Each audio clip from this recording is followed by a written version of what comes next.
नमस्कार, मैं हरिशंकर यादव, हिंदी शिक्षक, माउंट ओलिवेट स्कूल में आप सबका हार्दिक स्वागत करता हूं। आज मैं इस वीडियो में लेकर आया हूं कक्षा 9वीं की पुस्तक क्षितिज के पाठ 9 काव्यखंड का पहला भाग, जिसका शीर्षक है साखियाँ। तो इस वीडियो में मैं साख्या का अभ्यास के प्रश्नोत्तर लेकर आया हूँ। पहली वीडियो में मैं इसके पूरा सारांश, भवार सब कुछ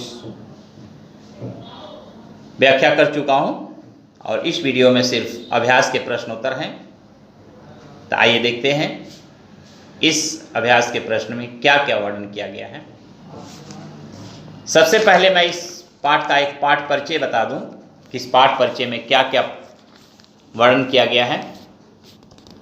प्रस्तुत पाठ साखियाँ में संत कबीर के दोहे हमें जीने की सही राह दिखाते हैं।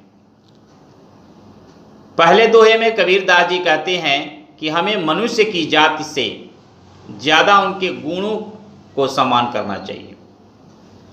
कवि ने सच्चे प्रेमी की कसौटी बताते हुए कहा है कि जब सच्चा प्रेमी अपने प्रियतम से मिलता है तो उनके मन का वियोग रूपी विष मिलन सुख में उत्पन्न हो जाता है। फिर से थोड़ा देखते हैं। प्रस्तुत पाठ साखियाँ में संत कबीर के दोहे हमें जीने का सही मार्ग दिखाते हैं। पहले दोहे में कबीरदास जी कहते हैं कि हमें मनुष्य की जाति से ज़्यादा उनके गुणों को सम्मान करना चाहिए। कवि ने सच्चे प्रेमी की कसौटी बताते हुए कहा है कि जब सच्चा प्रेमी अपने प्रियतम से मिलता है तो उनके मन का वियोग रूपी विष मिलन सुख से उत्पन्न अमृत के रूप में बदल जाता है। अब आइए, इस अभ्यास का पहला प्रश्न है, मानसरोवर से कवि का क्या आशय है? मानसरोवर से कवि का क्या आशय है? उत्तर है, मानसरोवर से कवि का आशय हृदय रूपी तालाब से है, जो हमारे मन में स्थित है। प्रश्न नंबर 2, कवि ने सच्चे प्रेमी की क्या कसौटी बताई है? कवि ने सच्चे प्रेमी की क्या कसौटी बताई है? उत्तर है, कवि के अनुसार सच्चे प्रेमी की कसौटी यह है कि उससे मिलने पर मानव की सारी मलिनता नष्ट हो जाती है, पाप धुल जाते हैं और सद्भावनाएं जागृत हो जाती है। फिर से देखते हैं। कवि के अनुसार सच्चे प्रेमी की कसौटी यह है कि उससे मिलने पर मानव की सारी मलिनता नष्ट हो जाती है, पाप धुल जाते हैं और सद्भावनाएं जागृत हो जाती है। प्रश्न नंबर 3,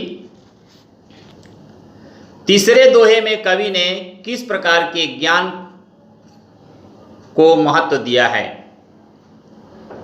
तीसरे दोहे में कवि ने किस प्रकार के ज्ञान को महत्व दिया है? उत्तर है, तीसरे दोहे में कवि ने अनुभव से प्राप्त ज्ञान को महत्व दिया है। फिर से देखते हैं। तीसरे दोहे में कवि ने अनुभव से प्राप्त ज्ञान को महत्व दिया है। प्रश्न नंबर 4, इस संसार में सच्चा संत कौन कहलाता है? इस संसार में सच्चा संत कौन कहलाता है? तो इस संसार में सच्चा संत वही कहलाता है जो सांप्रदायिक भेदभाव, तर्क वितर्क और बैर विरोध के झगड़े में न पड़कर निश्चल भाव से प्रभु की भक्ति में लीन रहता है। ये फिर से देखते हैं। इस संसार में सच्चा संत वह है जो सांप्रदायिक भेदभाव, तर्क वितर्क और बैर विरोध के झगड़े में न पड़कर निश्चल भाव से प्रभु की भक्ति में लीन रहता है। प्रश्न नंबर 5, अंतिम दो दो दोहों के माध्यम से अंतिम दो दोहों के माध्यम से कबीर ने किस तरह की संकीर्णता की ओर संकेत किया है? उत्तर है अंतिम दो दोहों के माध्यम से कबीर ने निम्नलिखित संकीर्णताओं की ओर संकेत किया है। पहला, अपने अपने मत को श्रेष्ठ मानने की संकीर्णता और दूसरे के धर्म की निंदा करने की संकीर्णता। अपने अपने मत को श्रेष्ठ मानने की संकीर्णता और दूसरे के धर्म की निंदा करने की संकीर्णता। दूसरा है ऊंचे कुल के अहंकार में जीने की संकीर्णता। ऊंचे कुल के अहंकार में जीने की संकीर्णता। ये प्रश्न नंबर 6, किसी भी व्यक्ति की पहचान उसके कुल से होती है या उसके कर्मों से? तर्क सहित उत्तर दीजिए। किसी भी व्यक्ति की पहचान उसके कुल से होती है या उसके कर्मों से? तर्क सहित उत्तर दीजिए। उत्तर 6, किसी भी व्यक्ति की पहचान उसके कर्म से होती है। आज हमारे हजारों राजा पैदा हुए और मर गए, परंतु लोग जिन्हें जानते हैं वे हैं राम, कृष्ण, बुद्ध तथा महावीर। इन्हें इसलिए जाना गया क्योंकि ये केवल कुल से ऊंचे नहीं थे, बल्कि इन्होंने ऊंचे कर्म किए। इनके विपरीत कबीर, सूर तथा तुलसी बहुत सामान्य घरों से थे। इन्हें बचपन में ठोकरें भी खानी पड़ी, परंतु फिर भी वे अपने श्रेष्ठ कर्मों के आधार पर संसार भर में प्रसिद्ध हो गए। इसलिए हम कह सकते हैं कि महत्व ऊंचे कर्म का होता है, कुल का नहीं। एक बार फिर से देखते हैं। किसी भी व्यक्ति की पहचान उसके कर्मों से होती है। आज हजारों राजा पैदा हुए और मर गए, परंतु लोग जिन्हें जानते हैं वे हैं राम, कृष्ण, बुद्ध तथा महावीर। इन्हें इसलिए जाना गया क्योंकि ये केवल कुल से ऊंचे नहीं थे, बल्कि इन्हें ऊंचे कर्म किए। इनके विपरीत कबीर, सूर तथा तुलसी बहुत सामान्य घरों से थे। इन्हें बचपन में ठोकरें भी खानी पड़ी, परंतु फिर भी वे अपने श्रेष्ठ कर्मों के आधार पर संसार भर में प्रसिद्ध हो गए। इसलिए हम कह सकते हैं कि महत्व ऊंचे कर्मों का होता है, कुल का नहीं। प्रश्न नंबर 7, काव्य सौंदर्य स्पष्ट कीजिए। हस्ती चढ़िए ज्ञान कहो सहज दुलीचा डार, स्वान रूप संसार है भूख कंधे झकमार।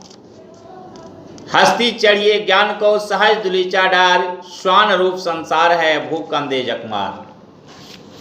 काव्य सौंदर्य प्रस्तुत दोहे में कबीरदास जी ने ज्ञान को हाथी की उपमा तथा लोगों के प्रतिक्रिया को कुत्ते का भौंकना कहा है।